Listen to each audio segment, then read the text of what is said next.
Hey y'all, I'm James Wright and welcome to my shop. If your tools could talk about you, what would they say?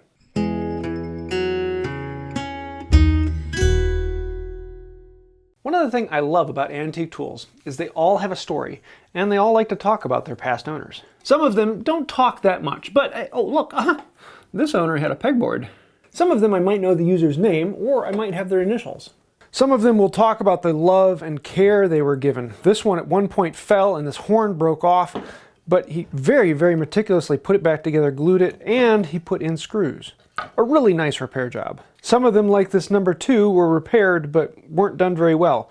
Now this mouth is out of alignment with the sole and it really no longer works well. But then some tools do a lot more talking. This one could write volumes about its owner. So today I want to talk about these 3 tools specifically. They all have a lot to say about their owner, and it is a great way to learn about tools and what you should be looking for in tools and some of the things that may have happened to them in the past and why in the world did that happen. The owner of this tool, at some point in the past, went to a friend who happened to have a Stanley 71 and said, "Hey, can I borrow that for a bit?" He then took his friend's Stanley 71, it was a much earlier version than this, and he cast it in sand and then poured in some aluminum and made his own. You can see here when he made the pattern in the sand, he scratched out all of the markings from Stanley on the sole in here. You can tell it was cast from an earlier version because it has these thicker sidewalls, and it also doesn't have the hole here for the foot to go through. He also didn't want to go hog wild on it. It doesn't have the depth adjuster in here like the Stanleys do. He made his own iron out of an old file. You can actually see the file punch marks in the face here. He would have annealed it, turned it red hot, turned the tip up, and then filed it down to shape. You can even see all of his file marks left in the side.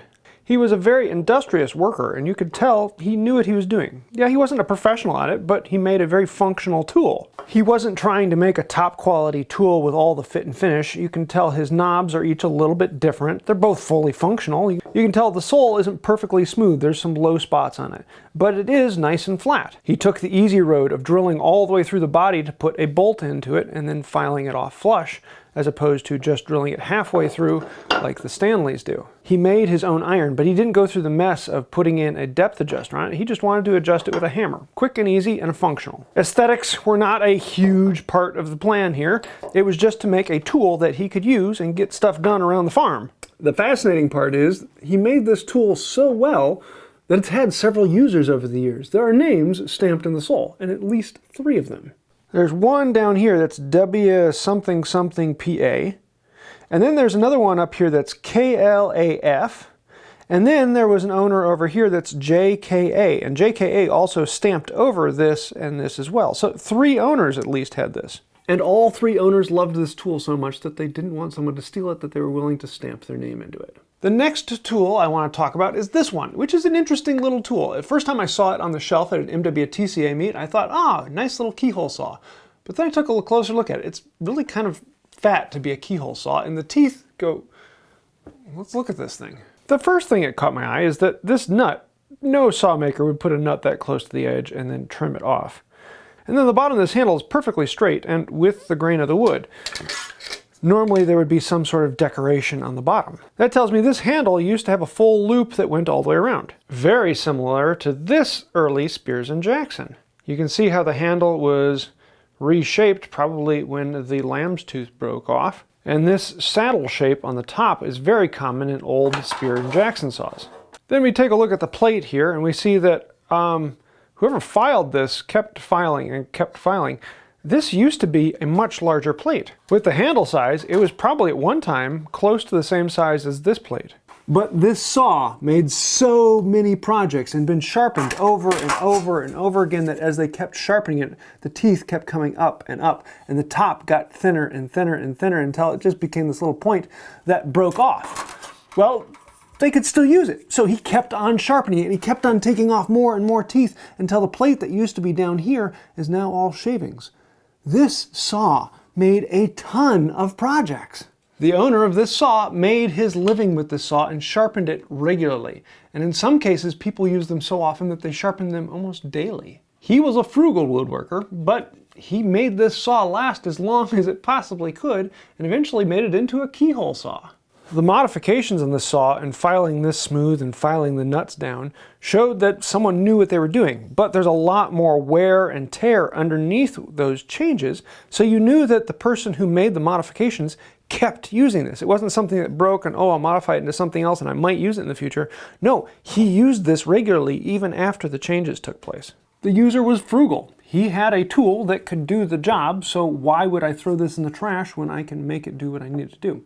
And I think that actually shows a little bit of love for the tool, because I've used this to make my living, I might as well keep using it.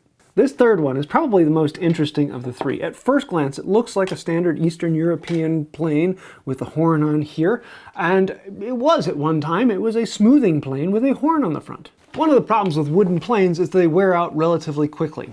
Whereas with a metal plane, you might have one plane that can last for generations and several careers. With a wooden plane, you're probably going to need several of them over the course of your career. Slowly, the sole wears out, and the mouth gets bigger and bigger and bigger until eventually it's too big for the work you want to do. So then in that case, you normally sandwich on a new piece of wood, recut the hole, and you can use it again and slowly wear through that new sole. And you can see on here a bunch of holes over the years where nails were put here, here, here, and back here, where they had glued and nailed on another sole. But with so many holes, you can tell that they've done it quite a few times. Not to mention, as it was flattened, there is less material here than back here, so they took off more material up front as they flattened it each time. Eventually, they decided not to put on new soles and just put in this mouth filling plate. So that went on here to close up the mouth, and you can see how it does close up the space on the side there between the iron and the front of the mouth. After a long time of use as a smoother and many, many, many repairs, the owner thought, you know what? I need a rabbet plane. So he cut a rabbet in the side of the plane and then added on this block of ash onto the side. And that turned it into a rabbet plane. Cut out the notch here for a nicker to go in with a wedge for that, and we have a plane that can cut right up to the edge on a side and create rabbets. I can't for the life of me make out the original maker on here. The stamp has just worn in too much over the years. But several other people have used this over time. And I can tell that because one person had a striking pattern low here on the back with lots of dents here. Another person had a striking pattern up here. And the person who did this was after the person who did this, because this damage pattern only comes from older wood that has dried out a good bit. You can also see the adjustment marks on the wedge itself. The owner held it this way and would tap it from the side. A lot of other planes, the owner holds this way and would tap it straight in from the top. But with all the wear over here, you can tell they held the horn. Here's another plane where the owner made a ton of projects with this. This was a tool that made a living, and it has so many stories. I have no idea who owned any of these tools, but I know we have something in common. We have a tool that creates a job. It is not something that I absolutely love and endear and want to keep pristine and perfect and rust-free. I want to use the tool. I want to maintain the tool. I want to keep it functional. I'm not really caring about its aesthetics that much as I want it to provide a living for me. And at some point, I'm going to pass on and give it to another person. And they're going to leave their marks on it. And then at some point, it's probably not going to pass on. It's going to stay on someone's shelf and get covered in paint spatter. Because another thing these all have in common is they all have paint spatter. For some reason, all old tools have paint spatter on them.